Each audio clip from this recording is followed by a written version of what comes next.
Sejam todos bem-vindos aqui no Giz e Luta. Hoje nós vamos falar um pouquinho sobre intolerância religiosa e é muito bom estarmos com você. Eu estou aqui com meu amigo Williams, professor Williams, e aí nós iremos receber nessa tarde nosso querido Lindenberg e a nossa querida professora Marluce. Eu já vou dar um espaço de fala aí para eles, e logo em seguida para o nosso querido professor Williams, mas antes vamos receber os nossos convidados. A fala é com você.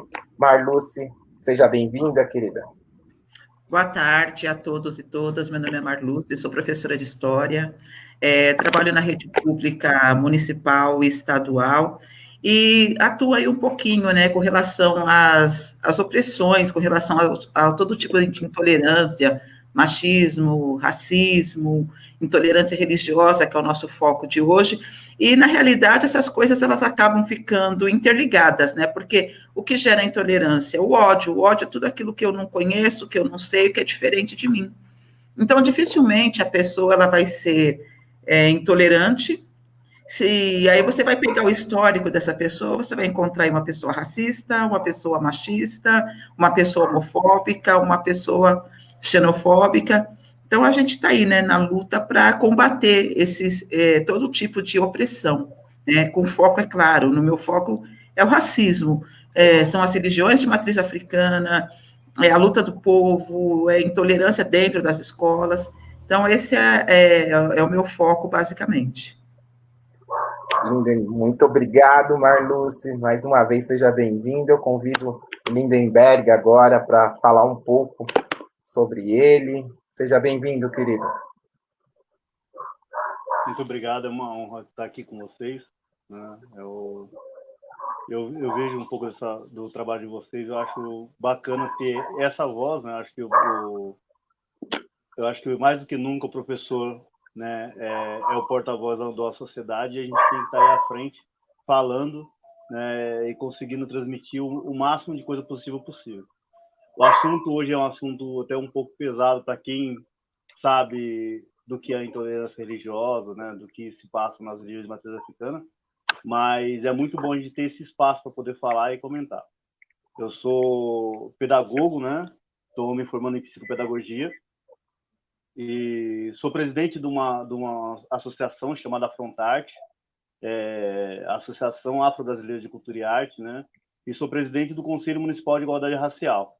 A gente está sempre na luta para combater todo tipo de preconceito, de todo tipo de discriminação, tentar dar voz e vez, né, para a maioria da população, que é a população negra brasileira. Mogi das Cruzes não é diferente, tem uma população negra muito grande, e também não é diferente, tem pouco espaço, pouca visibilidade.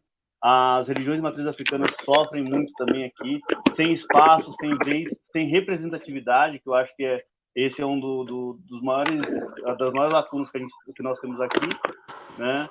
E a gente está trabalhando para que a gente consiga diminuir isso. Não vai ser de um dia para o outro, né? Não vai ser de uma hora para outra, mas a gente vai aos poucos conseguindo. E tendo espaço para poder falar, pôr na cara a tapa, ir na luta, que a gente vai conseguir modificar um pouco desse cenário, certo? Muito bom. Eu também, aproveitando esse espaço, eu gostaria de convidar o professor Williams para falar um pouquinho nessa abertura. Bem-vindo, Williams. Tá no mute, deixa eu tirar o mute do Williams aqui. Não, agora não tá mudo, não. Voltou? Estão ouvindo agora? Sim. Boa tarde, o pessoal que acompanha o Giz e Luta, colegas professores Armindo, professora Marluce, muito obrigado por ter aceito o convite, professor Lindenberg, né? É um assunto muito importante, polêmico, né? E a gente precisa de espaço, nós precisamos de respeito. As religiões de matriz africana, elas precisam, nesse país, nesse estado que se diz laico, elas precisam de respeito. A maior coisa que nos falta é respeito. Com certeza, né, esse espaço, ele é para lá de necessário. A gente ouviu o Eric, conseguiu entrar. Eric, seja bem-vindo, colega. Seja bem-vindo aí. Um momento, vamos ver se o Eric... Opa, acho que está mudo aí o Eric. Tá. E agora? Agora conseguimos te ouvir. Maravilha. Boa tarde a todos. Acho que mais uma vez aí, esse é um ambiente necessário para nós, né? Esse tipo de questão, eu sempre converso aí junto com os grupos que nós fazemos nas escolas, né? Que é necessário. Esse tipo de debate é importante, né? Não só pela questão que nós trabalhamos aí, da questão do racismo, da intolerância, e sim também pela aqueles que se colocam, né, de forma inferiorizada, né? Nós temos muitas questões, eu converso com vários alunos, até também jovens de hoje, muitos julgam inferiores, né? Pela questão que colocada para nós, né, essa distinção. Então, eu agradeço pela participação e obrigado pelo convite. Estamos aí. É isso aí. E aí eu já vou franquear. O professor Williams disse que já queria fazer uma pergunta já logo de início. Eu vou franquear a fala ao professor Williams e aí ele dirige a sua pergunta. Então, eu gostaria de dirigir a pergunta à Marluce, professora Marluce, professor Lindenberg. É um assunto que nós já comentamos aqui na página, no Giz e Luta, mas eu gostaria de saber a opinião de vocês também. No mês de agosto, um casal perdeu a guarda da filha, que havia sido iniciada, né, no candomblé, com autorização dos pais, né, que são frequentadores da religião. Eles perderam a guarda por causa da avó, alguma coisa assim. Isso foi na cidade de Araçatuba. A avó buscou o conselho tutelar, alegou que a menina sofria maus tratos lá na camarinha, vamos dizer assim, e o juiz concedeu a guarda à avó. A polícia invadiu a casa de axé, né, e levou a menina. A menina hoje está até onde eu sei, ela está com os avós, né, que são católicos. Aí eu gostaria de saber, no estado que se diz laico, isso pode acontecer? Por que isso acontece? Eu gostaria de saber a opinião dos professores Marluce e Lindenberg, por favor. Então, Elias, eu acompanhei esse caso também. Me parece que a menina ela voltou, a guarda dela voltou para a mãe. O que acontece é que a Constituição no Brasil ela não é respeitada, né? Se a Constituição fosse respeitada, isso não teria acontecido. E o processo dessa menina, pelo que eu acompanhei, ele foi todo atropelado. Primeiro, eles não tinham um mandato para invadir a casa onde a menina estava. Ela estava cumprindo a obrigação, ela estava recolhida, ela foi retirada lá de dentro, ela foi levada para fazer o exame de corpo de delito, não foi constatado absolutamente nada, né? A avó, se eu não me engano, é a avó materna, ela continua insistindo na questão. Esse caso chegou até o juiz, só que quando chegou ao juiz, não foi dito que ela estava, a avó estava pleiteando a guarda da menina porque ela estava recolhida, porque ela estava fazendo uma obrigação. O que chegou até o juiz é que a menina estava sofrendo maus tratos, inclusive abuso sexual. Só que o juiz também atropelou o processo porque ele não viu que já tinha o exame dizendo que não. A menina não sofreu nenhum tipo de maus tratos. E eles alegaram, né, para sustentar a tese ali dos maus tratos, que a menina tinha tido o cabelo raspado. Só que essa menina, ela estava acompanhada dos pais. Como que a justiça ela passa por cima do pátrio poder para poder tirar a guarda da menina? Realmente, se ela estivesse sofrendo maus tratos, abuso sexual, ainda mesmo assim, a gente que está na escola, a gente vê o quanto demora para que a gente livre a criança do agressor, para que a gente livre a criança do abusador. Como que eles conseguiram de uma maneira tão rápida? E a mãe alegou que ela não foi ouvida durante o processo. Então, você vê que eles se pautam na intolerância religiosa, né, no racismo. Eu nem chamo isso de intolerância religiosa, eu chamo isso de racismo religioso, para poder tirar a guarda dos pais, não foi nem com relação à mãe, né, dos pais. E o juiz também, ele não respeitou a Constituição. A Constituição da República Federativa do Brasil diz que o Estado é laico. E se o Estado é laico, e se essa menina ficou comprovado através de exames que ela não tinha sofrido abuso, e por que ele não ouviu a mãe da menina? Por que simplesmente ele transferiu a guarda da mãe para a avó? Então, são questões para a gente pensar. Ele se baseou no quê? Ele também é intolerante, né? Ele também não quis ouvir as alegações da mãe, porque se a mãe está com a guarda da filha, ela tinha que ser ouvida. A mãe tinha que ter o direito de se explicar. E foi tudo muito rápido, uma coisa que a gente não vê na justiça brasileira, né? A gente vê que a justiça brasileira tudo emperra, tudo demora. E esse processo ele correu assim a toque de caixa. Provavelmente também porque o juiz, né, ele se sentiu no direito de apressar o processo também baseado nessa intolerância. Ele vai dizer que não, que havia maus tratos, ele sabia que não havia maus tratos, tinha lá os laudos da menina no processo. Então, é muito difícil da gente combater, principalmente na atualidade, é muito difícil da gente combater, preservar o direito das pessoas, se a própria justiça, porque o nosso judiciário ele é totalmente corrompido. A gente não tem como confiar na justiça. Tá? Você não tem como chegar, você entrar com o processo, você está certo e você saber, não, tudo bem, eu vou cumprir tudo, vou cumprir todos os trâmites, eu estou certo, chegar lá no final eu vou ter minha recompensa. Não. Porque a própria justiça, ela não respeita a nossa lei máxima, que é a Constituição. E aí fica muito difícil. E a gente acompanhou esse caso, né? É um caso que deu uma repercussão muito grande, aí a gente vai ver o próprio dono da casa, se eu não me engano, era um pai de santo, ele também foi à delegacia, ele também prestou esclarecimentos, o nome dele, né, acaba sendo, o nome dele acaba sendo emporcalhado com tudo isso que aconteceu, porque o que as pessoas vão pensar? Pô, na casa do pai, fulano de tal, acontece isso, uma criança ela é abusada sexualmente, uma criança ela sofre maus tratos, e como é que fica? Porque ele construiu esse nome no decorrer de uma vida inteira. Fora o nome dele e o nome dos ancestrais dele, como é que fica? Então, você vê que não há nenhum tipo de respeito quando o assunto são as religiões de matriz africana. Tá? Passo para o Lindenberg. Perfeito, Marlos, perfeito. Pode falar, professor.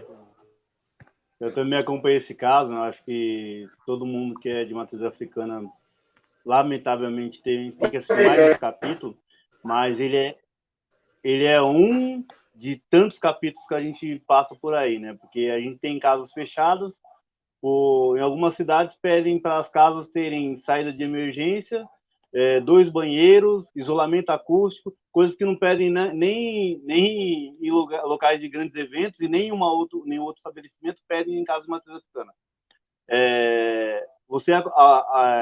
Você tem ordens de fechamento de casa, você tem o crime organizado destruindo terreiros, e aí o ápice é você ter a justiça, né, na frente de todo mundo, né, retirando uma criança que estava dentro de um ato religioso, né, coisa que não é vista em religião nenhuma. A gente não vai ver nenhuma viatura de polícia parando na porta de nenhum outro templo, nenhum outro lugar, para retirar um membro lá de dentro à força, né, contra a sua vontade, porque era da vontade da menina também dar seguimento às suas obrigações, arrastar o nome do pai de santo na lama, como foi feito, como a Marlos falou bem, né, e seguir com isso, né, de uma forma clara. E isso é o racismo estrutural, né?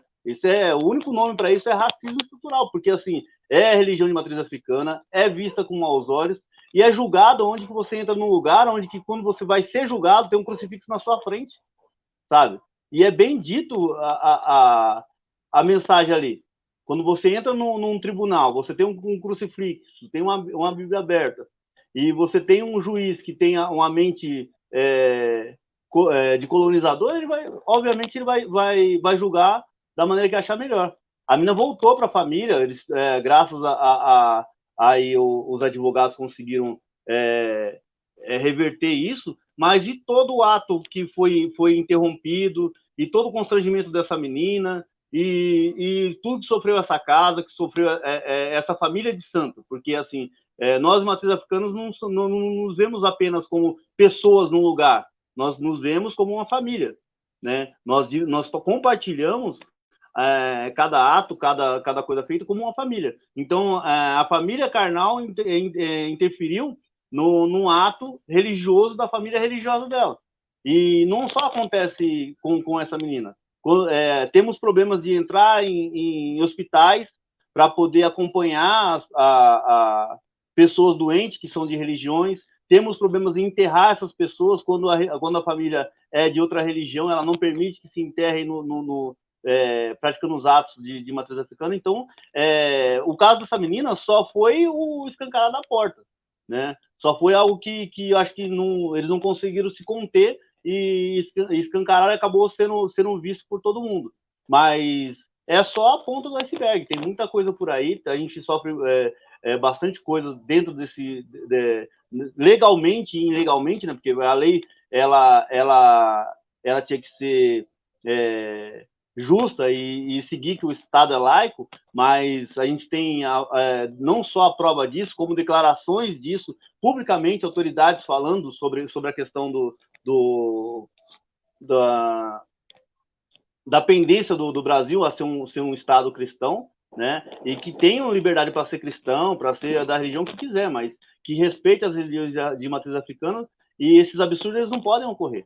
É uma coisa que a gente repudia sempre, e se não houver uma atitude das religiões de matriz africana, vamos continuar passando por isso. E só vai ser mais um caso se a gente não se mexer, não tomar providências, não tiver representatividade. Temos que ter juiz lá, temos que ter advogados de matriz africana, temos que ter promotores desses casos, temos que ter pessoas dentro do Conselho Tutelar que entendam o que é a matriz africana, porque começou lá do começo, quando começou a falar sobre isso. A assistência social começa a ir numa casa e validar a fala de uma pessoa preconceituosa, você vai vendo a sociedade desmontando toda em cima, na frente de quem mais precisa, né? Que são as pessoas que foram injustiçadas e ficou por isso mesmo. A menina voltou para casa, mas de todos os atos e tudo que foi feito e como foi, né? Como isso foi noticiado na mídia de primeiro, como uma coisa. O primeiro a gente recebe a notícia que a menina foi abusada.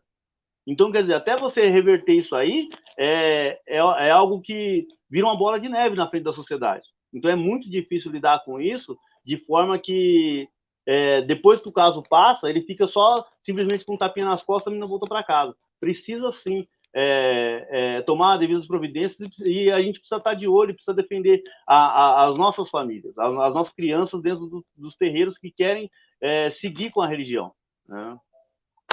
É isso aí. Brilhante a sua fala, né? Principalmente quando nós falamos no Brasil, onde que a maioria dos casos de intolerância é voltado a religiões de matriz africana, né? Principalmente no Rio de Janeiro, temos a presença de pseudos traficantes evangélicos, que se dizem evangélicos, né? Que queimam terreiros. Isso é patético. Se é traficante, não pode ser evangélico. Algumas coisas estão fora da ordem aí. Mas vamos dizer assim que eles se intitulam como evangélicos e, amando de seus mentores, vamos dizer assim, queimam terreiros, até mesmo apedrejam criança, né, como foi o caso do ano retrasado, próximo do Réveillon, ali no Rio de Janeiro, que é uma atitude vergonhosa, né? E aí eu lembro que teve um pastor batista que fez uma ação, aí esse pastor batista foi até recriminado por parte da comunidade que se diz evangélica, porque ele fez um ato juntamente com um candomblessista e com um bandista em prol, lutando contra a intolerância religiosa. O nosso vídeo de abertura mostrou claramente o quanto que a intolerância religiosa ela pode ser algo que prejudica a vida de pessoas. Então, assim, eu venho com essa pergunta tanto para o Lindenberg como para a nossa querida professora. Eu venho, Marluce, eu venho com esse questionamento. Por que ocorreu essa desconstrução dessa cultura africana, dessa religiosidade africana? Como que se deu esse processo? Então, Armindo, o que acontece? A gente, para ver como que se deu esse processo, você tem que voltar lá na época que o nosso povo foi escravizado, né? Então, você vê que era dividir para poder vencer, né? Eram trazidos para cá povos de vários lugares do continente africano, várias línguas, várias culturas, de preferência povos que eram inimigos. Esses povos eram trazidos na condição de escravizados. Claro, demorava para que eles começassem a se entender para poder resistir. Isso era bom para o escravizador, né? Isso era muito bom para quem traficava essas pessoas. Só que essas pessoas, elas tinham a religiosidade em comum, o culto ao ancestral, o culto ao antepassado em comum. E era justamente esse culto ao antepassado que dava força para essas pessoas, né? Essas pessoas se sentiam fortes, elas tinham esperança. Não era interessante para os donos de escravizados que essas pessoas se sentissem fortes, com esperanças, que essas pessoas elas lutassem, que elas se rebelassem, que elas fugissem, que elas montassem quilombos. Então, o colonizador, ele vai impor a sua religião. Você quer destruir um povo, você tira desse povo a sua língua, você tira desse povo a sua religião, né? Você vai dominar facilmente. E foi exatamente o que eles fizeram. Eles impuseram. Só que o nosso povo, as pessoas têm que começar a desconstruir a ideia de que as pessoas que eram trazidas na situação de escravizados para o continente americano, elas eram pegas aleatoriamente, não. Essas pessoas eram escolhidas. Eu preciso de pessoas que entendam como lidar com ferro, eu preciso de pessoas que entendam como lidar na agricultura, eu preciso de pessoas que saibam cozinhar, eu preciso de pessoas que entendam como lidar com ervas. Essas pessoas eram trazidas. Então, essas pessoas vinham desde o camponês até príncipes, reis, rainhas, sacerdotes, griots. Essas pessoas todas vinham para cá na condição de escravizado. E é claro que eu não vou aceitar a ser escravizado. Eu fui arrancado da minha terra. Eu fui trazido para cá, num porão de um navio tumbeiro. Eu vi os meus filhos sendo assassinados, as minhas mulheres sendo estupradas, as minhas filhas sendo mortas. Eu não vou aceitar isso, eu vou lutar. E aonde eu vou encontrar força para resistir? Na minha ancestralidade. E aí o colonizador impõe a sua religião para essas pessoas. Só que essas pessoas, elas, mesmo assim, elas não vão aceitar, né? E aí é que surge o sincretismo, que eu sempre digo que o sincretismo, ele acaba sendo um tiro no pé hoje, né? Porque muitas pessoas, elas vão usar do sincretismo, elas vão se basear no sincretismo para alimentar a sua intolerância religiosa. Mas esse processo todo de desconstrução, ele se dá aí. E aí nós vamos ver os pretos, né, seguindo o cristianismo, no momento era a religião católica, a gente vai ver aí surgir a devoção à Nossa Senhora do Rosário dos homens pretos, e aí a gente vai ver surgindo, né, essa devoção do escravizado pelo catolicismo. Mas o catolicismo do escravizado, ele vai ser diferente do catolicismo do colonizador. Ele vai estar eivado, ele vai estar cheio da nossa cultura, cheio da nossa ancestralidade, cheio da nossa música, cheio da nossa dança, e aí vai começar a diferenciar. Mas na religião, principalmente, que a gente vai ver esse processo aí de desconstrução, na imposição do colonizador de colocar a sua religião como religião principal. E para isso, como que ele vai fazer? O que ele vai fazer? Ele vai demonizar a religião, o culto, né, dos escravizados, né? Ele vai, se a gente for analisar, nas religiões de matriz africana, não existe essa dualidade, o bem e o mal, não existe essa dualidade aí, céu e inferno, não existe a presença demoníaca, não existe a presença do Satanás, do diabo, do demônio, seja lá como ele é chamado. As pessoas são complexas, elas são feitas de sentimentos complexos, elas tem o momento que ela é extremamente bondosa, ela tem um momento que ela vai se rebelar, mas não tem a sua dualidade, né? A questão aí de céu e inferno, bem ou mal, Deus e o diabo, não, isso não vai existir nas religiões de matriz africana. E a partir desse momento que há o sincretismo, é que começa, né, essa mistura aí do catolicismo, dos santos católicos, com os deuses do candomblé, e aí acaba surgindo, né, a figura do diabo, que ela vai ser erroneamente associada ao orixá que faz a comunicação, né, o orixá da comunicação entre quem está vivo aqui na Terra e entre os deuses que estão lá no Orum, que é Exu. Então, eles vão associar o diabo cristão ao Exu do culto de matriz africana. E, infelizmente, a gente vai ver essa imagem chegando até o século XXI. Então, essa desconstrução, ela vai estar basicamente elencada aí, nesse sincretismo, nessa perseguição que começa a se fazer à religião dessas pessoas. Óbvio, vamos demonizar, porque as pessoas vão começar a sentir medo, né? Tanto é que, se você for analisar, até hoje, as pessoas que ainda elas se baseiam nessa demonização para sustentar sua intolerância religiosa. É religião do diabo, é onde se cultua o diabo, não vamos deixar as crianças comer doce de Cosme e Damião porque é o diabo, e as pessoas não param para pensar que São Cosme, né, o nome já diz, São Cosme e Damião, São Cosme e São Damião, são santos da Igreja Católica. É comemorado dia 27 de setembro, é uma data católica. Assim como as pessoas também confundem muito aí, dia 23 de abril, que é dia de São Jorge, também, que é um santo católico. Ou dia 4 de dezembro, que é dia de Santa Bárbara, que também é uma santa católica. E aí você vai ver o sincretismo, principalmente na Bahia e no Rio de Janeiro, né? São Jorge no Rio de Janeiro, Santa Bárbara na Bahia, você vai ver católicos indo à missa, mas adeptos do candomblé também indo à missa, e ali você não sabe mais quem, ali durante o momento da missa, você não sabe mais quem é quem. Só que esse mês especificamente, né, o mês de setembro, é o mês da demonização dos doces. Então a criança não quer saber de onde vem o doce, a criança ela quer o doce. E ela não vai ficar se preocupando se o doce é do diabo ou não, ela vai comer o doce. Só que há uma perseguição. Então, quando a gente fala, né, dessa desconstrução da cultura afro-brasileira, você tem que ver todo o processo da escravidão, né? Quanto esse processo ele foi dolorido e o quanto o colonizador ele não estava preocupado com vidas. A escravidão ela serviu muito bem ao capital. Era uma maneira de você ganhar muito dinheiro com tráfico de vidas, né, com a matança de pessoas, você ganhava muito dinheiro sem você precisar investir em nada. Então, quando a gente fala em processo de escravidão, a gente tem que estar muito atento, né, a fugir disso que foi colocado para nós. O processo de escravidão, ele tinha, sim, ele tinha um propósito, as pessoas, elas não eram caçadas, elas não eram escolhidas aleatoriamente, e esse processo de demonização é justamente para que essas pessoas, elas não tivessem prejuízo.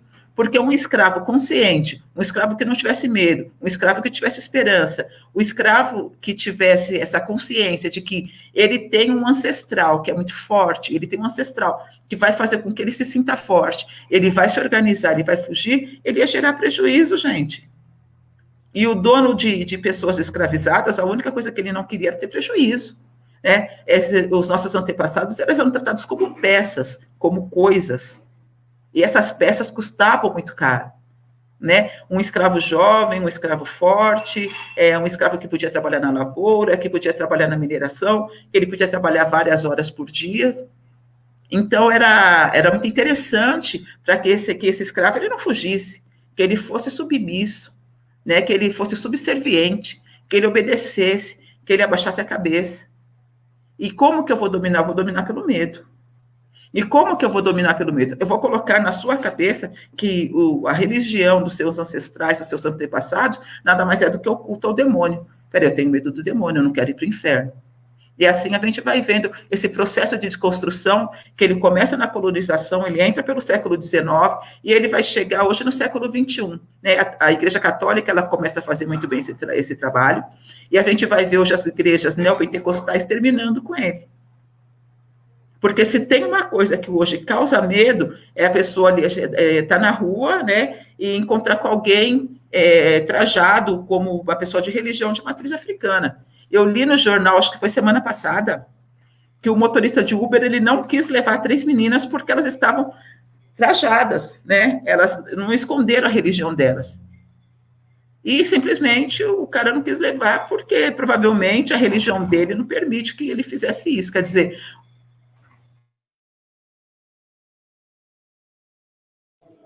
Marluce? Armindo? Acho que a Marluce caiu.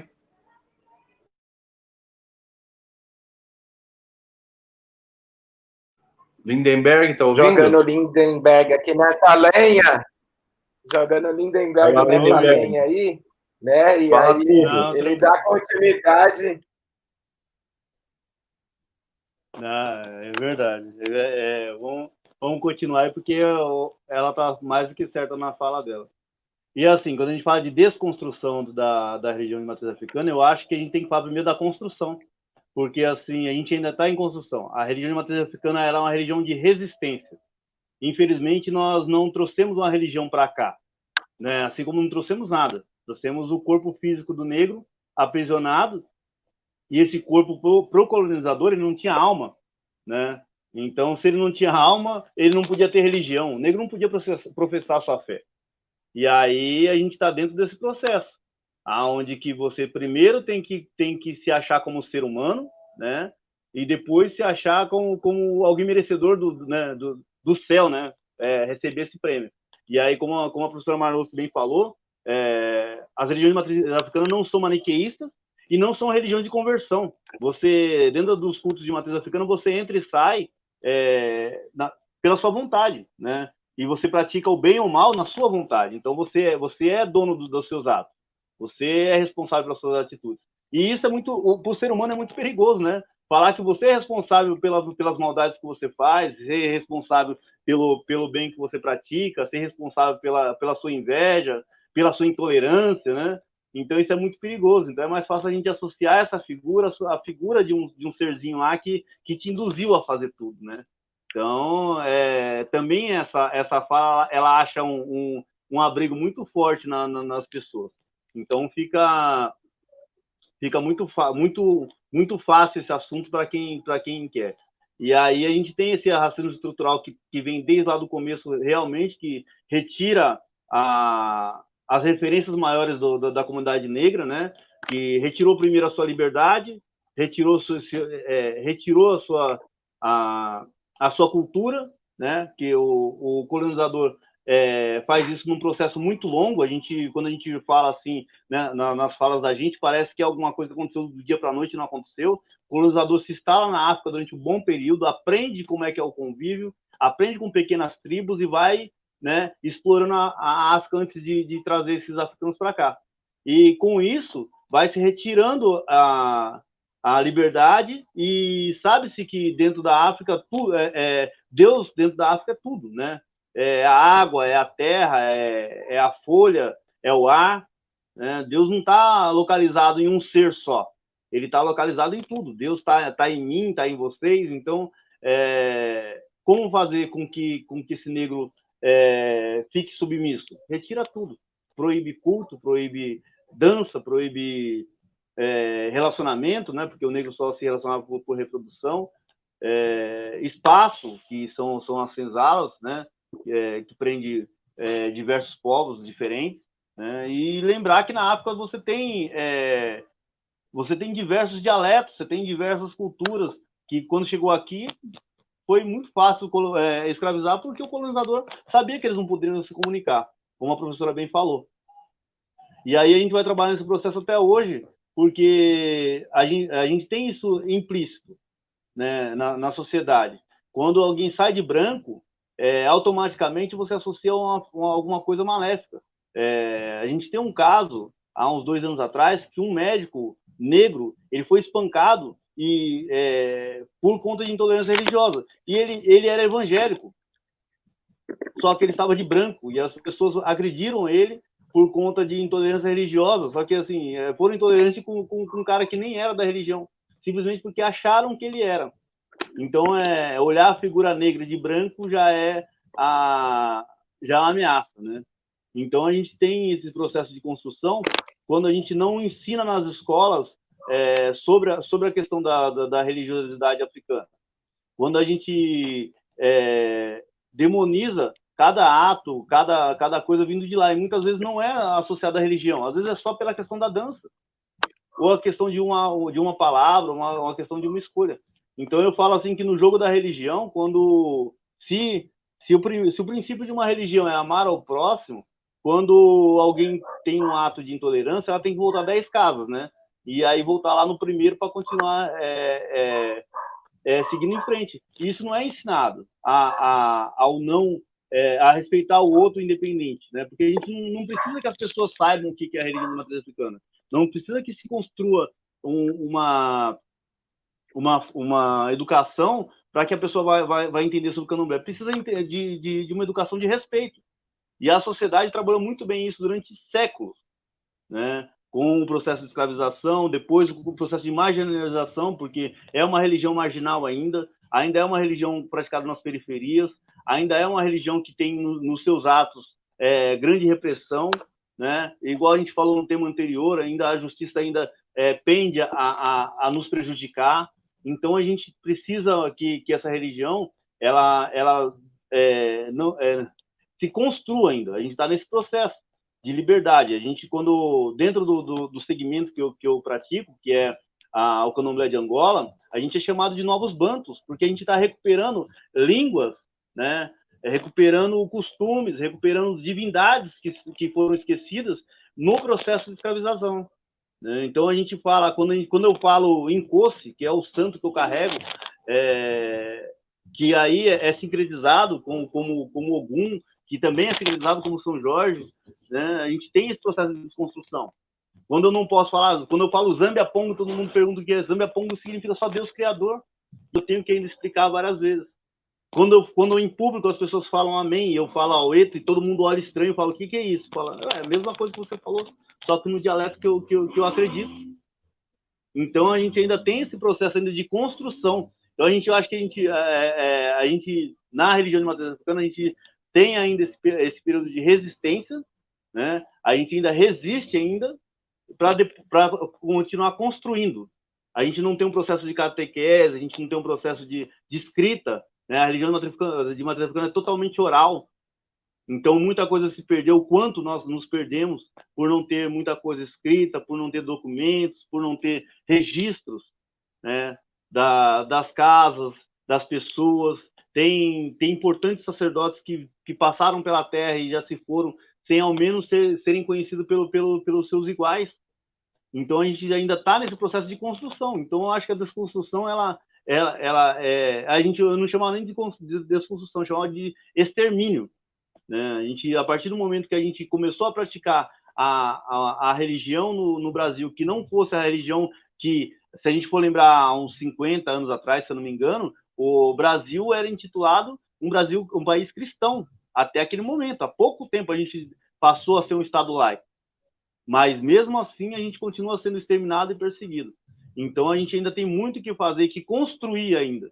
Né? Desconstruir as ideias que foram colocadas na cabeça pelo colonizador sobre a demonização da religião, sobre o ato de conversão. A gente não precisa deixar de ser quem a gente é para seguir o que a gente acredita, e o respeito ao próximo. Tá certo? Acho que é isso. E brilhante. Ótimo, professor. Brilhante. Armindo? Brilhante. Eu vou convidar o Eric para o Eric entrar aqui na roda aqui conosco. O Eric tem algum questionamento? Vamos lá, Eric.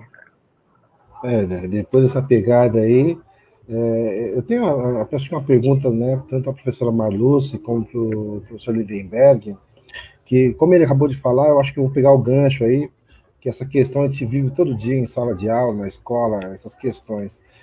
Toda essa ignorância, professores, que nós temos referente à cultura africana, referente às religiões de matriz africana, será que esse foi o cenário perfeito, né, para toda essa intolerância que nós temos? É só apenas a falta de conhecimento, ou a falta de nós termos, por exemplo, pessoas engajadas nesse meio que possa facilitar para nós, por exemplo, aprender um pouco mais da cultura?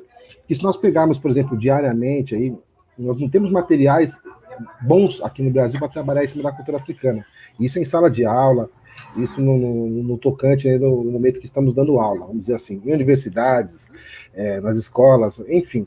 Será que, então, que é apenas essa falta de conhecimento, é a ignorância dessas pessoas que propiciam para nós esse ambiente de tanta intolerância que os neopentecostais aí vêm aplicando, demonizando a nossa cultura? Será que é apenas isso, ou ainda falta muito mais? Eric, se a gente parar e analisar que nosso racismo ele é estrutural, toda a sociedade brasileira ela é estruturada para acabar com toda oportunidade que os pretos tenham, tá? Então, a gente vai dificultar a vida dessas pessoas na sala de aula, a gente vai dificultar a vida dessas pessoas para que ela tenha um acesso a uma universidade, para que ela tenha uma pós-graduação, para que ela tenha um mestrado, para que ela tenha um doutorado. E, como nós estávamos dizendo no início, nós precisamos que esses pretos eles estejam em todos os lugares. Se nós somos hoje, segundo o IBGE, 56% da população, então nós temos que ter 56% na política, no judiciário, 56% nas salas de aula, 56% na televisão como atores e atrizes. Então nós temos que ser 56% na música, nas artes, na literatura. Então, qual é a dificuldade que tem da gente chegar numa sala de aula e falar da religiosidade, ou até mesmo não tratar como religiosidade, mas tratar como cultura do brasileiro, porque faz parte da cultura do brasileiro, lembrando sempre que os africanos, eles não pediram para vir para cá, eles foram arrancados da sua terra, né? Eles foram arrancados da sua terra, eles foram tirados todos os direitos, eles vieram para cá numa condição pior até do que de animais, né? Então, com base nesse racismo estrutural, nós não vamos ter material. Hoje, depois da obrigatoriedade do ensino de religião de matriz de cultura africana nas escolas, depois da Lei 10.639, é que houve aí o melhor e maior acesso a esses materiais, é que começaram a se preocupar com esses materiais, começaram a procurar, se preocupar em procurar nossa cultura, e como muito bem disse aí o Lindenberg, é uma cultura oral, então muito se perdeu, né? Quando você mata um griot, você está matando uma biblioteca, você está matando toda a cultura, muitas vezes, de um povo, séculos de história, morre junto com aqueles, já que se ele não tiver preparado o seu substituto. Então, quando a gente fala dessa dificuldade, desse ensino nas escolas, não é só os neopentecostais, mas toda uma estrutura racista que nos impede de ter acesso a tudo, tá? Dependendo do que você vai explicar para uma criança, você vai fazer uma atividade aí na escola voltada para africanidades, e eu não digo nem com relação à religião, mas se você vai fazer voltado para a comida, voltado para a dança, voltado para a música, vem já um grupo de pais como um enxame de marimbondos para impedir que você exerça o seu trabalho. Tá? Eu dou aula no ensino fundamental do 6º ao 9º ano, e tem no livro do 7º ano, quando se trata de África, traz lá a criação do mundo segundo os Yorubás. E você começa a ler, que ele está no livro didático do PNLD, você está lá, você está lendo aquilo, está no livro, e as pessoas vêm te questionar. Porque o filho, ele chega em casa aterrorizado e vai contar para o pai que a professora está ensinando macumba na sala de aula. Só que está no livro. Assim como você vê a criação do mundo, quando você fala, por exemplo, dos gregos, né, que você fala de Zeus e Hera, que você fala de como Zeus e Hera criaram o mundo, de como Zeus criou o homem, aí você fala de Prometeu, está tudo certo. O Prometeu foi acorrentado e grudado na rocha lá, né? Porque ele ensinou o segredo do fogo para o homem, mas está tudo certo. A violência de você ver um homem acorrentado e preso a uma rocha, ela não vai ferir tanto quanto uma professora leu algo que está lá no livro, né? No livro que foi escolhido por um grupo de professores dentro da escola. Né? O livro foi aprovado pelo conselho de escola, está lá, e você vai ter que prestar satisfações daquilo, simplesmente porque você leu, porque está naquela parte de você ensinar a cultura africana dentro da escola, a cultura afro-brasileira dentro da escola, porque tem uma lei que diz que você deve fazer isso. Não é só que você pode, é que você deve. Só que eu disse há pouco para vocês que a Constituição no Brasil ela não é respeitada. Se a Constituição no Brasil ela não é respeitada, você terá uma lei que também não vai ser respeitada, porque aí se junta um grupo de neopentecostais e, dependendo da fúria deles, eles vão até te agredir. Tá? Eles não vão te agredir só verbalmente, eles vão te agredir fisicamente, eles vão riscar seu carro, eles vão furar o pneu do seu carro. Porque eu não consigo entender como que esse grupo ele se relaciona com a sociedade, porque está cheio de ódio, né? Está cheio de intolerância, está cheio de restrição. Como que a gente vai trabalhar isso? Você tem que se amparar na lei. E quando você é proibido de trabalhar, né, que as pessoas elas começam a te pressionar muito, você tem que lembrar para a pessoa que há uma lei que te ampara e que você vai procurar as medidas cabíveis para você poder trabalhar. Porque se não é assim, em 2015, eu tive um problema desse numa escola que eu estava trabalhando, e eu tive que falar assim, olha, Ou eu trabalho a África aqui nessa escola, ou eu vou procurar o Ministério Público e eu vou dizer que, enquanto professora de História, vocês estão me proibindo de exercer a Lei 10.639. E aí, quando você fala que você vai adiante, quem me conhece sabe que eu vou, aí você consegue trabalhar. Opa, peraí. Se ela falou que ela vai, é melhor deixar ela trabalhar do que eu ter que responder para o Ministério Público. Porque se o Ministério Público entra na escola, ninguém mais trabalha. Só que, infelizmente, hoje você já não tem esse respaldo do Ministério Público, porque você não sabe quem vai estar lá. Você não sabe se quem está lá também é um intolerante. Você não sabe se quem está lá também é uma pessoa que demoniza, né, a cultura africana. Você não sabe se quem está lá é um racista. A probabilidade de quem esteja lá um racista é muito grande. Na nossa sociedade, o racismo é estrutural. E eu não tenho 56% de promotores dentro do Ministério Público. Porque se eu tivesse 56% de promotores negros lá dentro, aí eu ficava tranquila. Vou para o Ministério Público. Agora, hoje, para o Ministério Público, pode ser uma faca de dois gumes. Tá? Hoje, você procurar a vara da infância e da juventude para você defender o seu direito de trabalhar, pode ser uma faca de dois gumes. Porque a probabilidade do juiz que está lá ser racista e intolerante é muito grande. Então, você vê que o nosso Estado laico, de laico, ele não tem absolutamente nada. Porque se ele fosse laico, todos teriam os mesmos direitos de ter a mesma fé, de ter a sua fé, né, de professar de maneiras diferentes. E nós sabemos que mais da metade das denúncias de intolerância religiosa, elas são voltadas para a religião de matriz africana. Você não vê tantas denúncias voltadas aos católicos, já, né, que o cristianismo é uma religião branca, e por mais que tenham pessoas que não saibam, os católicos são os primeiros cristãos. Você não vê perseguição aos budistas, né? Muito poucas pessoas até têm acesso ao budismo, mas quando você procura lá denúncias com relação à intolerância religiosa, são basicamente relacionadas às religiões de matriz africana, porque a nossa sociedade ela é estruturada no racismo. E essa perseguição, ela é racista. Ela não tem a ver com religião, ela tem a ver com racismo. Porque se ela tivesse a ver com religião, nós veríamos os muçulmanos sendo perseguidos da mesma forma, os judeus sendo perseguidos da mesma forma, os budistas sendo perseguidos da mesma forma. Mas a gente não vê, né? A gente vai ver os católicos pela questão de que eles são sempre agredidos por cultuarem santos, né? E a gente vai ver basicamente as religiões de matriz africana. Principalmente o candomblé, que surge durante o período da escravidão. Já a Umbanda, ela é brasileira, ela surge aí no começo do século XX, então as pessoas elas acabam sendo assim mais maleáveis. Mas o candomblé que surge ali na senzala, né? O candomblé que era ali, é a religião dos quilombos, é uma resistência, porque o candomblé ele é resistência, e a gente vai ver aí Yalorixás aí que representam essa resistência, que é o caso de Mãe Menininha, Mãe Estela, Tia Seata, Mãe Aninha do Opofunjá, são resistências, né? Mãe Beata. Então, você vê que a questão não é tanto a religiosidade, mas o racismo. E o candomblé, ele é uma religião de resistência.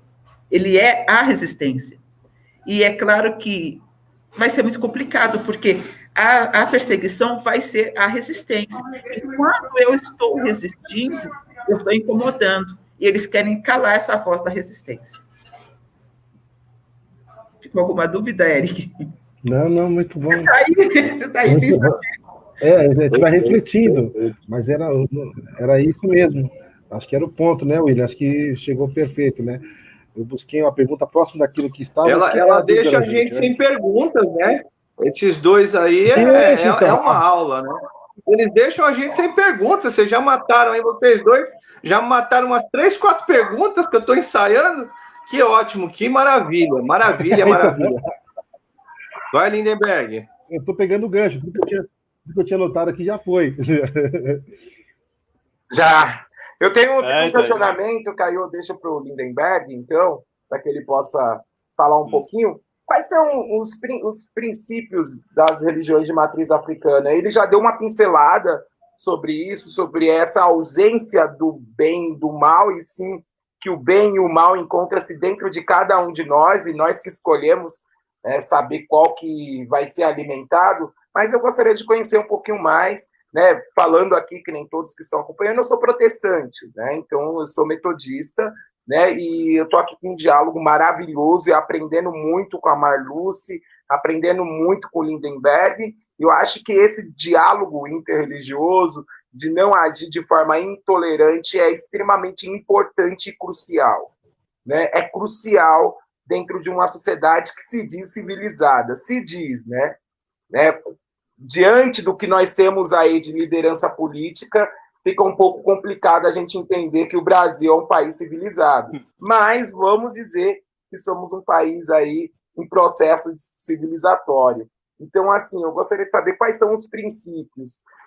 Eu já aprendi muito com vocês falando sobre esse processo de desconstrução dessa cultura tão rica e tão vasta que é a cultura africana, né? O quanto que a Marluce mencionou, o quanto que a mitologia africana é negligenciada, enquanto que a mitologia grega é vista como a bela e a perfeita, e a mitologia africana é vista como se fosse um lixo, né? E não pode ser abordado na escola, né? É pior do que lixo, né? Porque o lixo ainda é abordado na escola, né?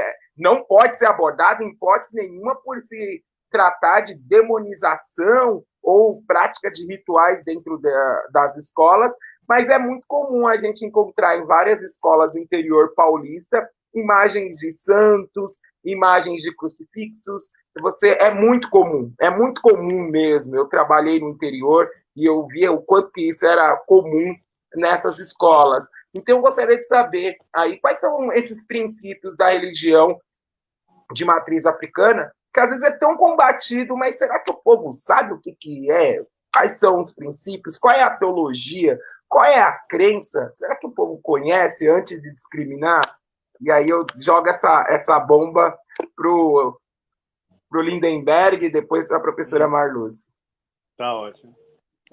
Então, eu tenho uma fala bonita no Candomblé que eu, desde quando eu comecei, eu gosto de repetir, né? O Candomblé diz que você dá aquilo que você tem. O Candomblé, a base do Candomblé é respeito total à natureza, porque somos parte dela. Então, não se acredita que o homem está separado do meio ambiente, né? O homem faz parte dele como um todo. Então, você faz parte da água, da terra, do ar, do vento, da chuva. E cada um deles tem um dono, né? Tem alguém que cuida, alguém que responde por aquilo. Deus, no princípio banto, né? Na cultura banto, Deus é um só. Então, a gente também é monoteísta. A gente também acredita que existe só um Deus. Há culturas na África que são politeístas, que acreditam que tem vários deuses, mas o princípio do respeito à natureza é o mesmo, né? Que cada lugar que você vai tem um espaço, tem um dono, que aquele dono responde por aquilo. Cada pessoa tem é inclinado a um desses elementos, né? E esse elemento responde pela vida da gente. Aqui, quando a gente fala em mistura de religião, tem isso. Em África, temos terras, né? Quando a gente fala quando a gente fala de Ogum, existem povoados que eram inteiros só por esse orixá. Ele dominava, ele domina o elemento ferro, é o senhor dos caminhos, né? E aí, em África, a gente tinha um povoado só de pessoas, filhos de Ogum, a qual ele que rege, ele que protege. Com a vinda no Brasil, com a resistência dos povos africanos, a gente tem vários orixás num espaço só, que é o espaço de culto. Assim como as casas hoje, a gente tem pouco espaço para poder fazer isso. Então, o princípio do Candomblé é a natureza. Somos filhos do mundo, somos feitos do barro, somos feitos da própria natureza que a gente tem que proteger. Então, se a gente ama a Deus, se a gente tem esse respeito a Deus, a gente vai proteger tudo que ele fez. Não tem um plano superior onde você sai daqui e vai para outro lugar. O seu espírito vai habitar por onde você foi criado, que é até uma lógica, né? Se Deus preparou esse mundo, se Deus fez todo esse mundo para o ser humano, por que o ser humano não herdaria novamente esse mundo, né? E a gente volta à mesma terra, a gente volta a ser elemento dessa terra quando a gente parte daqui, né? A gente é devolvido da onde que a gente veio. Isso não é nem uma questão de estudar, é uma questão de lógica. Todo mundo que morre, né, volta a origem que veio. Temos um respeito muito grande na questão de alimentação. Eu acho que essa pergunta ela se encaixa a um assunto também que é bem polêmico sobre o sacrifício de animais, né, que o pessoal fala, e as pessoas não entendem, né? A vida, né, é muito importante dentro da região de matriz africana. A vida é o principal de tudo.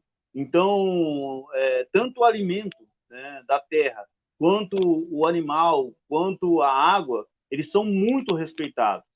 Eles são vistos como coisas sagradas, e eles são tratados como sagrados, né, pelas regiões de matriz africana. São tido o maior respeito quando se trata deles, e são cultuados nesse respeito, porque essa vida que se vai dentro de um terreiro, que serve como alimento, que se usa para os seus rituais, ela foi sacrificada em prol de uma comunidade, uma família, para virar alimento, para virar uma oferta a um ser superior que habita entre a gente. Então, eu acho que, no básico, a gente tem isso, né, que a gente também... existe uma parte toda que é mantida no sagrado, no secreto, né, que aí é para quem passou, então a gente já não pode entrar tanto nesse assunto, porque justamente é uma coisa mais interna, mas no básico você vai ter sempre como referência respeito ao próximo, respeito à natureza e respeito à vida, certo? É isso, já. Perfeito. Marluce, professora Marluce, gostaria de complementar? Opa! Então, complementando aí a fala do Lindenberg, né, que eu sempre gostei muito dessa parte. Eu me lembro que eu era criança e estava passando uma série na televisão que falava justamente porque na década de 70, 80, a televisão se voltou muito, né, principalmente ali quando estava próximo dos 100 anos da assinatura da Lei Áurea, a cultura negra ela tomou muito espaço, né, nos meios de comunicação. E eu não lembro exatamente qual era esse programa, mas eu me lembro que tinha uma Ialorixá e ela dizia o seguinte: os orixás são as forças vivas da natureza, né? E vem de encontro ao que o Lindenberg estava falando. Cada um vai ser uma representação da natureza. Por isso essa importância, né, de nós respeitarmos a natureza, porque a natureza é o nosso sagrado.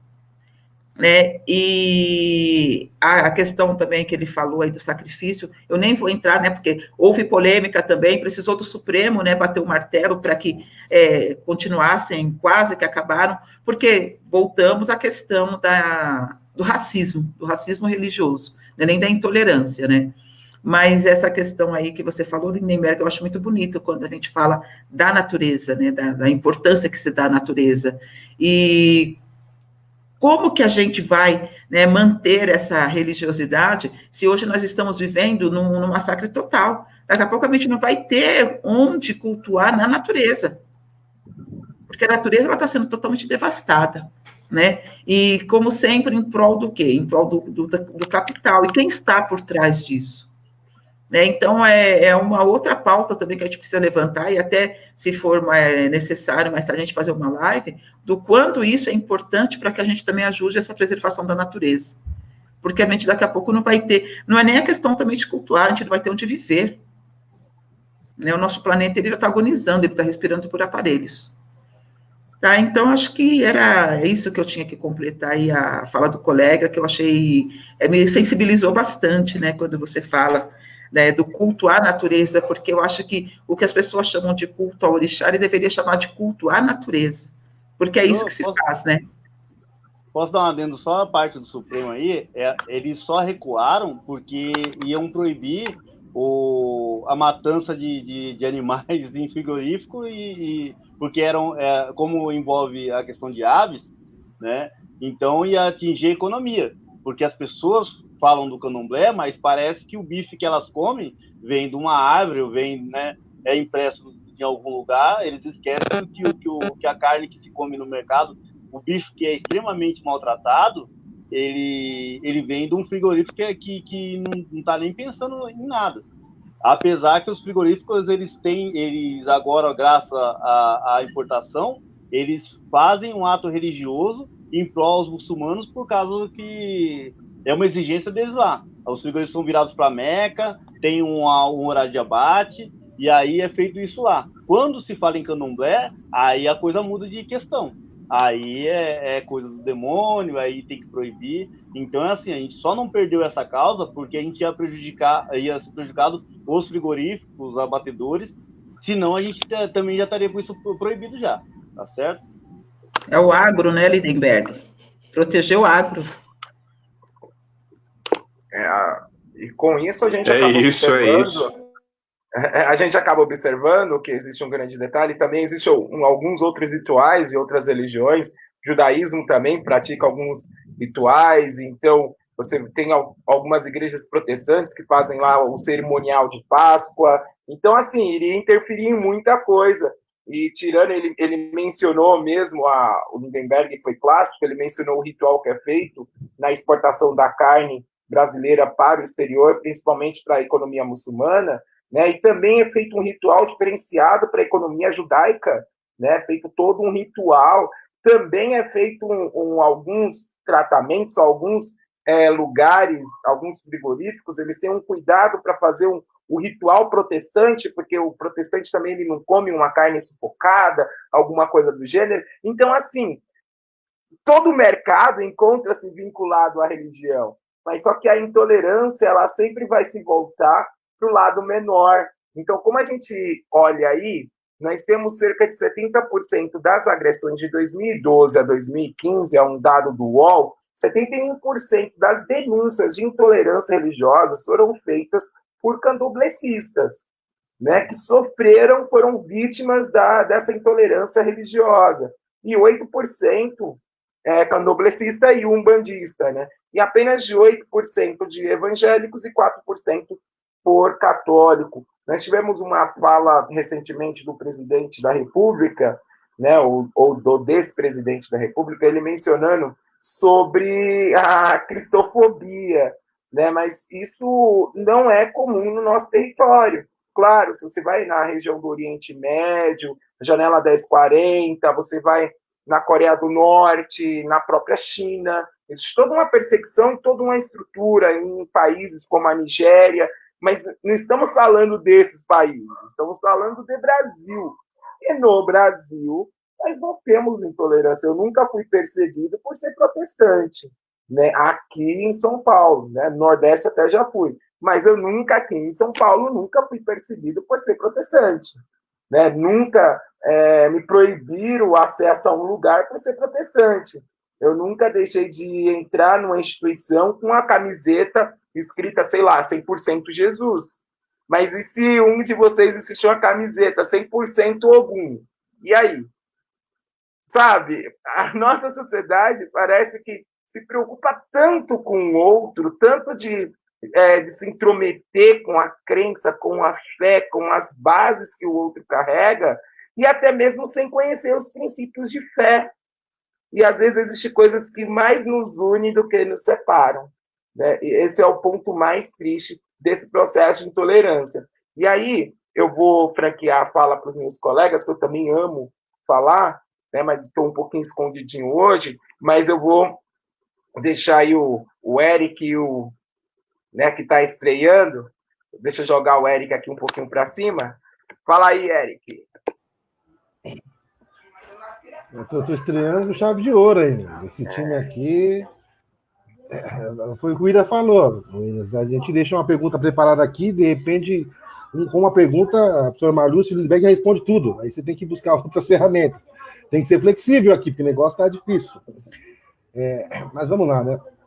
Eu acho que de tudo que nós ouvimos aqui até agora, foi bem explicado. Ainda bate para nós um receio, né? Essa é uma dúvida que eu tenho, que eu coloco sempre em sala de aula, né?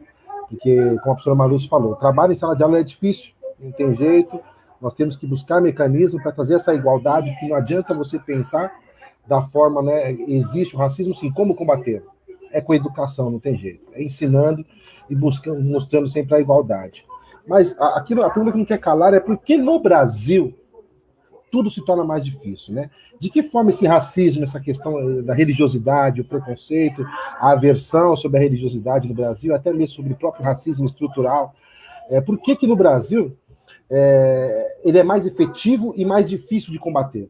Essa é a minha pergunta, porque você pega o caso da África do Sul, você pega o caso do próprio Estados Unidos, nós sabemos, né, a questão dos sulistas, nortistas, né, Ku Klux Klan, entre outros grupos aí de extermínio aí. Mas por que no Brasil parece ser mais difícil combater essa questão do que em outros países que houve realmente segregação? Né? Essa é uma pergunta aí. Eu tenho na minha cabeça algumas dúvidas ainda, eu queria saber de vocês aí.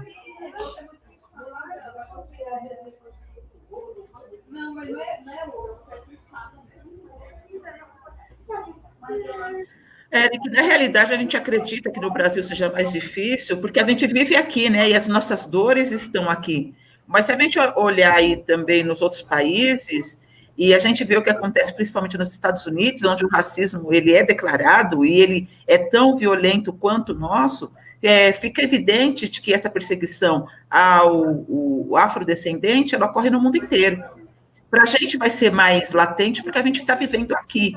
Mas quando você olha o que acontece na Europa, quando você olha o que acontece nos Estados Unidos, quando você vê países da Europa fechando a porta para imigrantes que vêm do continente africano, e aquela imigração ela ocorre justamente porque a Europa ela tirou praticamente toda a riqueza do continente africano, e esses mesmos europeus que foram lá retiraram vidas, retiraram riquezas, fechando a porta. Você vê que isso é algo que acontece no planeta inteiro. Você vê que a questão do racismo ela é tão doída que você vê quando morre um Papa, né, que dão aquela visibilidade toda para o Vaticano, que você vê o conselho lá de cardeais reunidos para a eleição de um novo Papa, quantos cardeais negros você vê ali? Porque a gente vai ter cardeais representando países também. E quantos negros você vê ali? Qual a probabilidade que nós temos de ter um Papa negro? O Papa é o chefe supremo da Igreja Católica. Qual a probabilidade que nós temos de ter um Papa negro?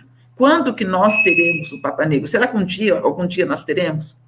Então, o racismo, ele ocorre ao mundo inteiro. O nosso vai ser sempre mais doloroso, porque a gente está vivendo ele no dia a dia. Porque a gente vê os traficantes evangélicos, principalmente lá no Rio de Janeiro, destruir as casas de axé, a gente vê a criança preta sendo assassinada aí pela polícia de bala perdida, a gente vê as nossas oportunidades sendo cerceadas todos os dias, então, para a gente é muito latente. Mas aí você para um pouquinho, né, e você dá uma volta pelo mundo, e você vê as condições que o negro enfrenta aí nos outros países, o racismo, ele não é apenas aqui conosco, essa intolerância não é, ela é mundial. Tá? E aí eu fico também muitas vezes eu fico me questionando, né, por que existe racismo se os homens, mulheres do continente africano, eles foram arrancados de lá, tá? A Europa, ela dividiu, ela fez a partilha de um continente inteiro ali no século XIX, né? Um pedaço fica para a Alemanha, um pedaço enorme fica para a Inglaterra, para a França, para a Bélgica. E aí, né? Com que autoridade que eles fizeram isso? Só que a gente não viu na história do mundo, a gente não viu o africano saindo do seu continente para dominar os outros, a gente não vê o americano, né, os nossos indígenas aqui do continente americano, saindo para dominar os outros, a gente não vê o próprio asiático saindo para dominar os outros, a gente vê o europeu. Né? O racismo, ele é algo que ele surge a partir do europeu. E se o racismo ele surge a partir do europeu, a gente vai ver esse racismo na Europa, e a gente vai ver esse racismo nos países que tiveram colonização europeia, principalmente. Né? Então, a gente vê aí, eu acabo sempre falando isso, aí, principalmente nas minhas aulas, é que o mal da humanidade é o europeu. É um continente pequeno, né, um pouco mais de 10 milhões de quilômetros quadrados, que causou todo esse mal no planeta. Eles foram para o continente africano, tiraram vidas, tiraram riquezas, eles vieram para o continente americano, fizeram a mesma coisa, eles tentaram fazer com a Ásia, que foi mais difícil, né, encontrar uma resistência maior, mas a gente vê a Índia, né, a Índia ela foi extremamente castigada pelo europeu. Então, esse racismo que a gente fala com relação à África, principalmente, ele vai acontecer no mundo inteiro, principalmente Estados Unidos e Europa. Tá? E aí, né, já que eu toquei no assunto da Índia, a gente vai ver também os indianos sofrendo muito com isso. Eles sofreram uma colonização extremamente violenta por parte da Inglaterra, e a gente vai ver também esse racismo com relação ao indiano. É que para a gente não chega tanto, né? Mas quando você começa a entrar um pouquinho ali na história, principalmente desse período da colonização inglesa, você vai ver que esse povo também sofreu muito com essa colonização e também com o racismo. Então, quando a gente fala aí dessa estrutura racista e da religião, para a gente chega mais com relação ao Brasil. Mas quando você para e você estende aí os seus olhos, você vai ver que ele é mundial. E que o continente africano ele é extremamente maltratado. E se até o século XIX ele era maltratado pelo continente europeu, hoje ele é maltratado pelo mundo inteiro. Tá? É muito difícil, as pessoas fecham as portas. Nós temos aí, né, a partir aí do começo do século XXI, a entrada, né, de vários países, né, não vou nem dizer povos, né, porque hoje já são países do continente africano no Brasil. E aí eu percebo uma coisa muito interessante. Todo mundo é chamado de nigeriano. Ó nigeriano, ó nigeriano, ó nigeriano. E quando, na realidade, nós temos congoleses, nós temos nigerianos, nós temos angolanos, e ainda tem os jamaicanos que vieram para cá, que também são chamados de nigerianos. Meu, Jamaica é aqui. A gente tem os jamaicanos, a gente tem haitianos. Gente, o Haiti também é aqui, mas todos são chamados de nigerianos. Né? Eu me lembro que há uns 2 ou 3 anos eu estive no posto de gasolina e eu fui atendida justamente por um nigeriano, só que aí ele chegou, me atendeu tal, aí eu falei para ele, posso te perguntar uma coisa? Você é nigeriano? Aí ele, né, com bastante sotaque, como que eu sabia? Ele me perguntou, como que eu sabia? Porque ele tinha marcas, né, que os nigerianos, os iorubás, né, faziam, e os nigerianos continuam fazendo no rosto, ele tinha essa marca, provavelmente ele deve ser o iniciado, né, no culto ao ancestral, porque aqui a gente chama de candomblé, mas lá é o culto ao orixá, o ancestral. Ele tinha a marca, né, que ele trazia no rosto, e o formato do rosto dele, né, os olhos. Aí ele achou estranho eu ter saber dessas características. Mas por quê? Porque a gente está ali. Porque a gente está ali na Lei 10.639, que fez com que eu aprendesse isso. Então, essa Lei 10.639, ela deve sim ser aplicada pelos professores, não pelos professores de história, sociologia, ou filosofia, ou geografia, mas por todos os professores da escola, porque da mesma maneira como eu tive condições de identificar um nigeriano, não ele não era congolês, ele não era angolano, não, ele não era haitiano, ele não era jamaicano, ele era nigeriano de fato, porque eu tive a oportunidade de estudar um pouquinho, mas muito pouco mesmo, sobre o continente africano. E esse estudo veio a partir da Lei 10.639, que me possibilitou isso, né? Que me deu material para que eu pudesse estudar, para que eu pudesse saber um pouco das características físicas de um nigeriano. Então, eu acho que é uma responsabilidade muito grande de nós, enquanto professores, bater de frente com gestão mesmo, bater de frente com os intolerantes mesmo, e fazer valer, porque nós temos uma lei. E enquanto nós tivermos essa lei, né, porque eu também não sei quanto tempo, né, não sei como que ainda não acabaram com ela, os ministros da educação que a gente tem enfrentado ultimamente, mas enquanto nós tivermos essa lei, é obrigação de todo professor dentro de uma escola ensinar para os seus alunos. Porque o conhecimento, ele nos salva dessa ignorância que está matando gente. As pessoas estão morrendo. E não é morrendo no sentido, elas estão morrendo no sentido literal, as pessoas estão morrendo de fato. Estão morrendo de fato porque elas professam uma fé que é diferente da do outro. Elas estão morrendo de depressão porque elas não tiveram direito de ter a sua fé, porque elas foram perseguidas, porque elas foram agredidas física e psicologicamente. Tá? Então, a nossa responsabilidade enquanto educadores ela é muito grande. E nós temos, sim, de levar a Lei 10.639 para dentro da escola e exigir, sim, que a gestão da escola faça-se cumprir essa lei. É uma lei. Dura lex, sed lex. A lei é dura, mas ela é a lei. Porque quando é para ser usada contra nós, ela funciona, então que ela funcione também quando for para ser usada a nosso favor. Tá? Tudo bem. também nos cala, né? Nos cala diante de tanta fala, a gente nos resta ficar calado, né? E aprendermos mais e mais sobre essa cultura tão importante. Estamos famosos, né? O J Quest mandou um questionamento aqui para nós, né? Olha que chique, o J Quest. Estamos famosinhos aqui. Ele mandou um questionamento que a professora Marluce, ela já foi brilhante, ela já falou sobre esse assunto, porque ele fala que a questão da intolerância religiosa, ela não se prende só às questões das religiões de matriz africana, isso dentro de um cenário mundial. Isso, obviamente, estamos fazendo aqui um recorte da intolerância religiosa dentro do nosso território aqui no Brasil. Mas, fora, em outros países, isso numa escala global, obviamente, com certeza, a intolerância ela ganha outras questões, né? Então ela ganha outros momentos aí de questionamento. Mas a fala que eu digo para você é o seguinte: ele faz o seguinte questionamento: a intolerância religiosa seria fruto do desejo humano de submeter o outro às suas vontades? Obrigado.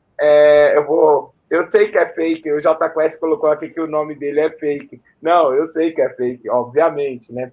Mas assim, de uma maneira bem clara, meu amigo, e depois eu posso até passar para os convidados, é bom a gente ter bem claro que quando a religião ela não é estudada, vamos dizer assim, quando os adeptos dessa religião não conhecem a sua própria religião, ela pode servir como um verdadeiro instrumento de alienação e de dominação. E essa alienação vai forçar com que o outro tenha a mesma crença que eu tenho, porque eu tenho que converter essa pessoa dentro do meu laço de fé, dentro da minha base de fé. Então, eu não aceito a visão do outro. E quando eu não aceito essa visão do outro, eu começo a procurar algo para prejudicar a imagem da religião do outro. E com base nisso, começam-se os meus preconceitos. E esses meus preconceitos é que vai gerar a verdadeira intolerância. Então, vai gerar a intolerância do cristão para o muçulmano, do cristão para o candomblessista, do católico para o protestante, do protestante para o católico, porque é o ato da pessoa não aceitar e não respeitar as bases religiosas do outro, a crença do outro ou a ausência de crença, né? Porque também as pessoas têm o direito de não ter a crença, o direito de ser ateu, o direito de acreditar no gnomo da esquina. Ele tem esse direito, né? E, infelizmente, nós vivemos... eu costumo falar que nós não vivenciamos um cristianismo no nosso país. Não, de jeito nenhum. Nós vivemos a alienação. Nós somos um país de alienados. As pessoas não sabem aquilo que segue, né? Porque se soubesse aquilo que seguisse, não teria eleito o monstro que nós temos aí na presidência, né? Mas eu franqueio a palavra aí para os nossos queridos convidados, e eles também acabam fazendo as suas considerações finais aí. Vamos lá, o Lindenberg, querido? Sim. Eu falo que a gente não pode naturalizar a violência, né? Quando a gente fala assim, não é só... o preconceito não é só contra a matriz africana, não deveria ser com ninguém, né? Então, se a gente fala não é só uma religião sofrendo preconceito, já é muita. Se são várias, é pior ainda, a gente está no caminho mais errado ainda. Então, a gente defende o nosso lugar de fala, né? É onde que a gente é atingido diretamente e é o que é mais atingido, né? As religiões de matriz africana, elas são diretamente atingidas descaradamente. A gente falta a representatividade do nosso povo, não temos representantes aí nos diversos poderes, falta educação, né? A gente não tem um ensinamento básico que possa levar a pessoa a respeitar. Não falo em ensinamento só de escola, é ensinamento de casa. O primeiro ensinamento vem de casa. Muitas vezes a gente vê a reprodução do que se é falado entre quatro paredes, né? Isso vai para a sala de aula, isso vai para as ruas, isso se torna aquela violência de agressão e a violência de morte. A gente tem que lembrar que depois das guerras, quem mais matou foi a religião.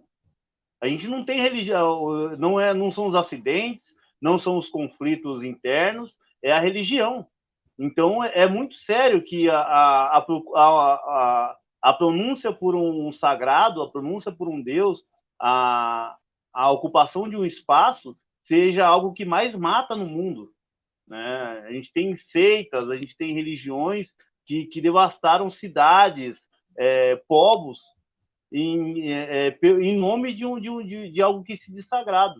Então, é um assunto muito sério e delicado, porque a gente vai para uma sala de aula onde a gente vai enfrentar pessoas de diversas religiões, né? Crianças que estão formando seu caráter a partir dessas religiões e vão reproduzir o que escutam das suas igrejas, dos seus líderes religiosos, da sua família, né? E assim como a gente vai para uma escola, se a gente vai para uma escola e à frente dela, que a criança tem que se sentir acolhida, a gente impõe a nossa religião, a gente também está cometendo um crime.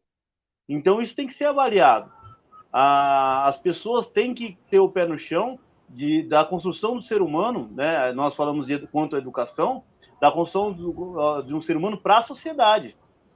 E aí é onde que entra a religião. A religião, ela vem para melhorar o ser humano. Ou a não religião, né? Porque muita gente que não tem também, como foi falado aí, certamente, quem não tem religião também, ela tem que ser respeitada da mesma forma. Também está concluindo o caráter dela.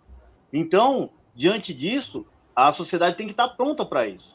E aí eu falo que é onde que o Estado invade dentro das casas e toma partido das pessoas, em vez de estar onde tem que ficar, do lado de fora, assegurando o direito de todo mundo.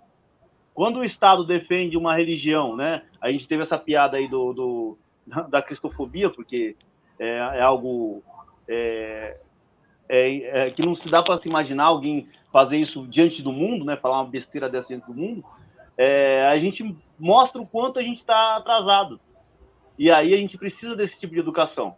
A gente precisa de uma educação de qualidade para que prepare o ser humano para chegar nos cargos públicos e saber representar o próximo. Independente da minha religião, o aluno que está na minha frente, ele é um ser em construção que precisa ser ajudado. Ele é um ser que necessita de uma orientação para se tornar uma pessoa melhor. E aí, quando você ou ajuda o segmento que aquela criança vem a destruir o caráter dela, porque quando a gente se torna intolerante e violento, que hoje em dia é o que é o mais perigoso, as religiões estão aí se mostrando completamente violentas contra as outras, a gente mostra o quanto a gente está caminhando para trás. Então, as guerras mataram muita gente, agora a religião mata muita gente, daqui a pouco a gente vai ter guerras religiosas, né? Vão ser grupos, a gente já tem aí milícias religiosas que vão a lugares, quebrar templos, agredir pessoas, e onde que a gente vai parar nisso? Então, é um reflexo que a sociedade tem que fazer. Diante do nosso cenário, do que a gente acredita, a gente tem que defender o ser humano como um todo. Mas aí eu acho que ainda falta muito na questão religiosa e na questão da nossa liderança política. Tá certo? Muito obrigado. Muito obrigado pela sua presença aqui conosco, Lindenberg. Eu vou convidar a nossa querida professora Marluce para fazer as suas considerações finais. Primeiro eu quero agradecer, né? Agradecer o Williams pelo convite, agradecer vocês. Eu tive uma aula muito boa hoje também, né? Com pessoas aí engajadas, a gente está precisando muito disso. E, assim, a gente tem sempre que lutar, defender o Estado laico. Gente, o Brasil, a gente está voltando aí lentamente à Idade Média, né? Daqui a pouco nós vamos ter fogueiras aí na rua queimando pessoas que não são cristãos, né? Quem não é cristão vai ser queimado novamente. Então, a gente tem que lutar por esse Estado laico, porque o Estado laico ele tem que ser acolhedor, ele tem que acolher todas as pessoas, todas as religiões, ou, como disse o meu colega, a falta de religião também, né? Porque a pessoa não é obrigada a ter uma religião. Ela pode viver sem querer ter uma religião. e ela também tem que ser respeitada. Então, eu acho que uma das nossas bandeiras vai ser essa defesa do Estado laico, que a gente não tem mais. O Estado brasileiro, ele deixou de ser laico, né? E a gente tem aí uma ministra que se diz terrivelmente cristã, né? O que é uma pessoa terrivelmente cristã? Isso dá medo, né? Essa palavra terrivelmente dá medo. É o que é capaz de fazer uma pessoa terrivelmente cristã. Então, eu acho que nós temos que usar muito mais a nossa Constituição, né? Nós temos aí uma grande parte da população brasileira que nunca ouviram falar na Constituição, não sabe que existe uma Constituição e nem para que serve. E a Constituição, ela nos garante esse Estado laico. Nós temos que lutar por ele. Tá? Agradeço aí a participação, agradeço aos colegas, e precisando, querendo lutar aí, estamos aí juntos para a luta. Eu vou deixar também obrigada. o nosso querido professor Williams e logo em seguida nosso estreante Eric fazer suas considerações finais, para que possamos encerrar essa live brilhante. Gente, agradecer aos colegas de bancada, que eu também sou novo aqui no grupo Giz e Luta, pelo convite, né? É minha segunda live. Agradecer a Marluce Lindenberg. Foi uma aula, assim, vocês deixam a gente, sinceramente, sem palavras, né? E eu gostaria que as pessoas que estão assistindo a gente, que vão assistir depois, que se atentem aos números que a professora Marluce citou. 56% da população brasileira é de afrodescendentes, pessoas negras, pretas. Onde que estão esses 56%? Mais da metade. Você não tem mais da metade de professores universitários negros, médicos, juízes, deputados, presidente da República, tá? E deixa o pessoal aí que tá vendo, que gosta de criticar, né, a afro-religião, deixa com um pensamento. Critica-se o ato religioso, o afro, critica-se o sacrifício, mas todo mundo vai ao cinema assistir o filme do Thor, que é um deus nórdico, viking, que exigia sacrifícios humanos, né? Quando você estuda história, se você assiste essa série Vikings, você vai ver que os deuses vikings, eles exigiam sacrifício humano. Mas você não vê ninguém criticando quando vai se assistir Thor, quando compra o quadrinho do Thor, quando vai assistir Vingadores e tem lá o Thor, né? Então deixa as pessoas que criticam a afro-religião com essa reflexão. Será que o problema é o culto ou é o fato da religião ser de origem africana? Só isso, agradeço a presença de todos. E vou tomar liberdade aqui de convidá-los para uma nova live, porque tem muito mais assunto para a gente falar. Com certeza. Professor Eric. Eu gostaria primeiro de agradecer, né, pelo convite, Armindo, Williams aí, né, o convite que o Diogo fez aí, um grupo muito bacana. Agora agradeço a professora Marluce, o professor Lindenberg também, porque é uma pergunta simples, né, a professora consegue abordar, né, uma questão geral, isso é ótimo, né, porque você faz uma pergunta, às vezes, não é tão profunda, mas que vocês conseguiram abordar muito bem, aprofundando, né, por ser a primeira vez aí, tá meio acanhado aí, mas a gente vai se acostumando.